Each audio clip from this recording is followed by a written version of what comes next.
So, as I'm talking to you guys this morning, I am listening to my cousin's music, Dream Out Loud, Christian music, where he's playing a saxophone. And I wanted to share some stuff with you guys this morning. As I was preparing to leave out of the house to head to work, I had a moment where I was just talking to the Lord. I got some things that's going on in my life, not anything bad, it's for my good, right? And I was just asking the Lord some questions about it. And y'all, you know how it is when you be in one of those things where you have to, we should trust God in everything that we do. But it's one of those things where you have no choice but to trust God. Like, you can't depend on man, you can't depend on flesh, but you have to be totally dependent upon God for it, right? And so I am just sitting here I was walking around the house, just making sure I got everything together, making sure, I got everything where it needs to be for dinner, got everything squared away. And I was getting ready to go put my shoes on. And y'all, listen, Jesus, I was like, what? I was beginning to speak those things that be not as though they were. And thinking about the things that I know that God is wanting me to do. And y'all, immediately I heard, sometimes you have to be forced into corrective action. And I was like, ooh. I was like, oh my goodness. And then I went and looked it up. And y'all, when I get to a red light, I'm going to read it to y'all. But I heard sometimes you have to be forced into corrective action. Sometimes you have to be pushed into corrective action. Because if you're not forced or pushed into it, so what do I mean by force? I'm not saying that somebody has put a gun to your head and making you do it, but there's no other way but you have no other option. You have no other option. There is no more options. You have run out of options. So that's what I mean by force. There's nothing you could, have you ever been at a place where you just there's nowhere to go? There's nothing but walls around you. There's nowhere for you to go. And you have to make a decision because there's no other options. You have to you have to make a choice. There's nothing else you could do. You've done all that you could do. And now this choice is the only choice that you can make. Okay. And so the other way that I heard it was, sometimes you have to be pushed into corrective action. Ooh, y'all. And at first I was like, wait a minute, maybe I heard that wrong. You know how you have them moments where you be like, Lord, I might have heard that wrong. That might not have been exactly what you said. You might not have said force into corrective action. You may not have said pushed into corrective action. Corrective action is the words that I was like, wait, corrective action. And so I looked it up. Like I said, I looked it up and I read it and I just started laughing because I was sitting in the car before I got ready to back up. I looked at the definition and I said, God, you funny. You are funny. And I love you for that. I love God for always confirming and affirming his word, right? The Lord knows what he's doing. We just got to get on board. The Lord knows what he's doing. And a lot of times we don't do it because we be scared. A lot of times the reason why we don't get on board is because we're scared. That's just the truth. That's the truth about it. We be scared. And so, Jesus. Yeah, I'm going to read it to you real quick. It says corrective and preventive action. It says corrective action. Action taken to eliminate the causes of non-conformities or other undesirable situations so as to prevent recurrence. preventive action. Actions taken to prevent the occurrence of such nonconformities, generally as a result of a risk analysis. Okay, like what? Sometimes you have to be pushed into corrective action. You have been disobedient long enough. Okay. You have conformed to the world long enough. You have you have ran long enough, and now you're being pushed into corrective action. You're being pushed into righteousness. You're being pushed into holiness. You're being pushed into the things of God. You're being pushed into doing the business that God told you to do 10 years ago, 15 years ago, 20 years ago, 50 years ago. Yeah, that bullshit. You have no other choice but to depend on what God has said for your life. You have no other choice but to stand on what God said concerning your family. You have no other choice but to be in corrective action. Jesus. I'm gonna read it one more time. Corrective action. Action taken to eliminate the causes of nonconformity or other undesirable situations, such as to prevent reoccurrence. Okay, so let's take the B. Let's take the B part of the definition, because that's what we need to really hone in on, right? Action taken to eliminate other undesirable situations, such as to prevent reoccurrence. I'm read again. Corrective action. Action taken to eliminate the causes of other undesirable situations so as to prevent reoccurrence. You have been going down this road so long that it has become a cycle. Okay, yesterday I did a video, and in that video I talked about how I had to admit that I had gotten comfortable in the assignment, y'all. Now, the Messiah, I have no choice but to be pushed into corrective action. Oh, I'm going to combine this with the other video. Oh, this got to go. It got to go hand in hand. My God. Hey, God. Hey, no. Oh, see, I'm that Messiah. Yes, Lord. I am being pushed into corrective action,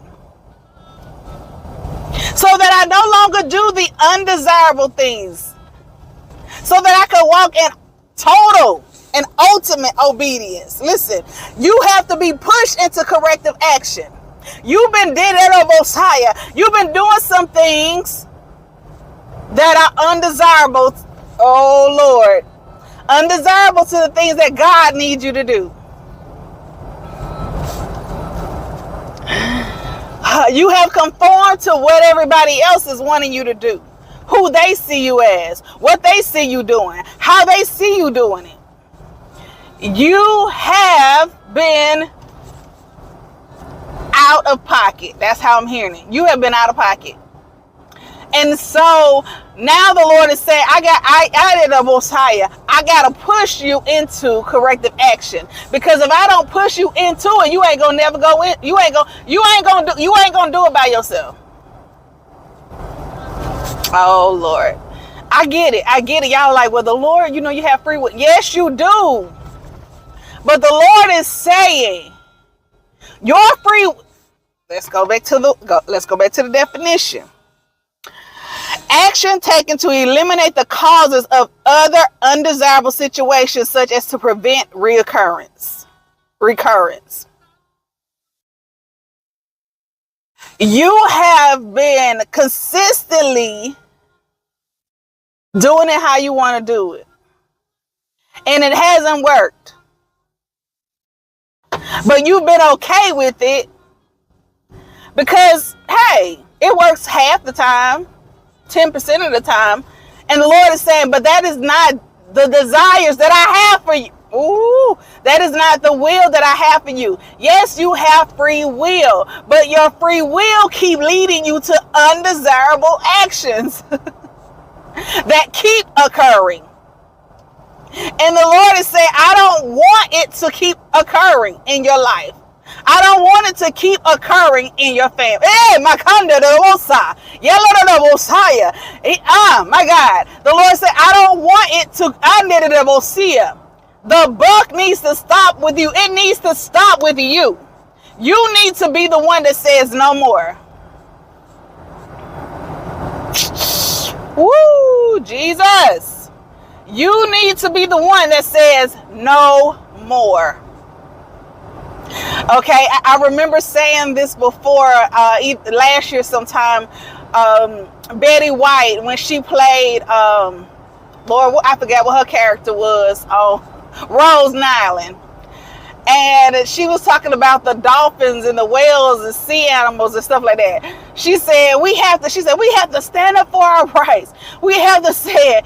I'm mad about it. I'm mad as heck. And I'm not going to stand for it anymore.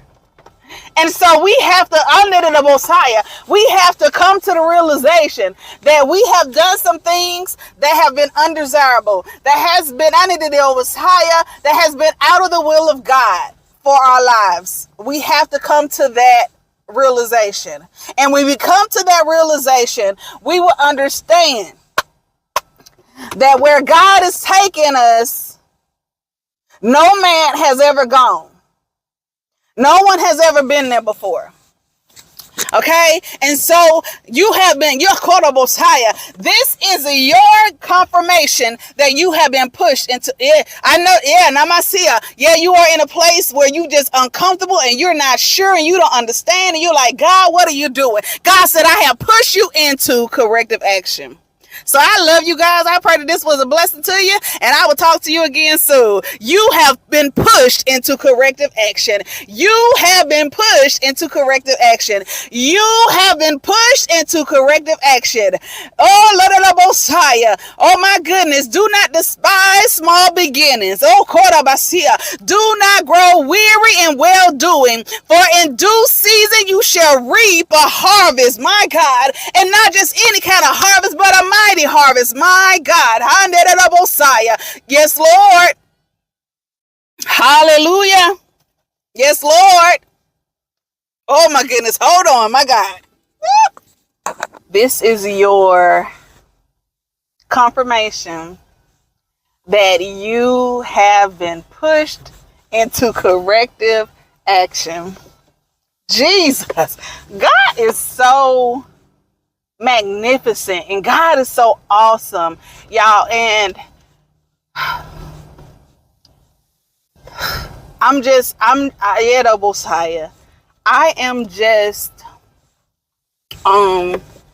the best way I could say this is I am just so ecstatic and excited about what God is doing in and through us. And the thing about it is, a lot of us, we really want to do it. We wholeheartedly want to do some things, but we don't have anybody really encouraging us and pushing us and supporting us. And I'm not saying that we have to have all of that, but it takes me back to a lot of what people have been saying over the years is, you're not in this alone. You can't do this alone. You can't do it alone. And so when God does send that support and he sends someone to encourage you, just receive it, right? Receive it, receive it, receive it. Receive it, receive it, receive it. Allow the Lord to do what needs to be done concerning you, concerning your family, and just everything, y'all. We are being pushed into corrective action. We're being pushed into corrective action. And it's not to harm us. It's not to cause us any harm. It's not to hold us back, but it's pushing us to where we need to be. It's pushing us to where we need to be.